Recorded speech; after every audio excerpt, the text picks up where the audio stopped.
ಸ್ಥಾನ ಇರ್ಬೋದು, ಅದಕ್ಕೆಲ್ಲ ಕಾರಣಕರ್ತ ಆಗಿರೋ ನನ್ನ ಎಲ್ಲ ಹಸುಗಳಿಗೆ ನನಗೊಂದು ಆಪರ್ಚುನಿಟಿ ಕೊಟ್ಟರು.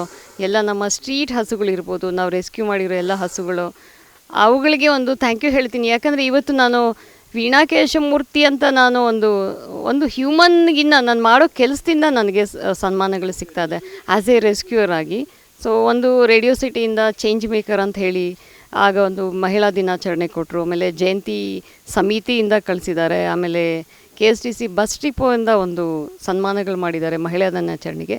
ಈ ನನಗೆ ಈ ಅವಾರ್ಡ್ಗಳು ಮತ್ತು ನೆಕ್ಸ್ಟ್ ಮಂತ್ ಒಂದು ಕನ್ನಡ ರಾಜ್ಯೋತ್ಸವಕ್ಕೆ ಕಲಾಭೂಮಿಯಿಂದ ಕೂಡ ಸೆಲೆಕ್ಟ್ ಆಗಿದ್ದೀನಿ ನಾನು.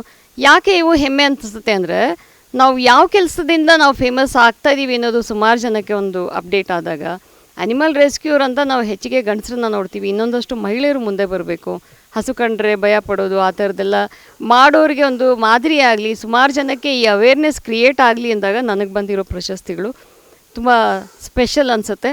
ಸೊ ಆ ಮೂಲಕ ಇನ್ನೊಂದಷ್ಟು ಪ್ರಶಸ್ತಿಗಳನ್ನ ಗೆದ್ದು ಆ ಮೂಲಕ ಇನ್ಮೇಲೆ ಮುಂದೆ ಫ್ಯೂಚರಲ್ಲಿ ಪ್ರಶಸ್ತಿ ಲಿಸ್ಟ್ಗಳಲ್ಲಿ ಅನಿಮಲ್ ರೆಸ್ಕ್ಯೂರ್ ಅಂತಲೂ ಕೂಡ ಒಂದು ಅವಾರ್ಡು ಒಂದು ಕ್ರಿಯೇಟ್ ಆಗಲಿ. ಯಾಕಂದರೆ ಎಷ್ಟೋ ಫೀಲ್ಡ್ಗಳಲ್ಲಿ ಮಾಡ್ತಾರೆ animal rescuer. It's A divine service ನಿಜವಾಗಿ. ಅದಕ್ಕೆ ನಾವು ಪ್ರಶಸ್ತಿಗಿನ ಹೆಚ್ಚಿಂದು ಅಂದರೆ ದೇವರ ಆಶೀರ್ವಾದ ಅದು. ಹಾಗಾಗಿ ಸರ್ಕಾರದ ಗಮನದಲ್ಲಿ ಆ ಥರದ್ದು ಒಂದು ಕೆಲಸಕ್ಕೂ ಆ ಫೀಲ್ಡ್ಗೂ ಒಂದು ಅವಾರ್ಡ್ ಅನ್ನೋದು ಸಿಗೋ ಥರ ಆಗಲಿ ಅನ್ನೋದು ಈ ಮೂಲಕ ನಾನು ಕೇಳ್ಕೊತೀನಿ. ಸೊ ಈ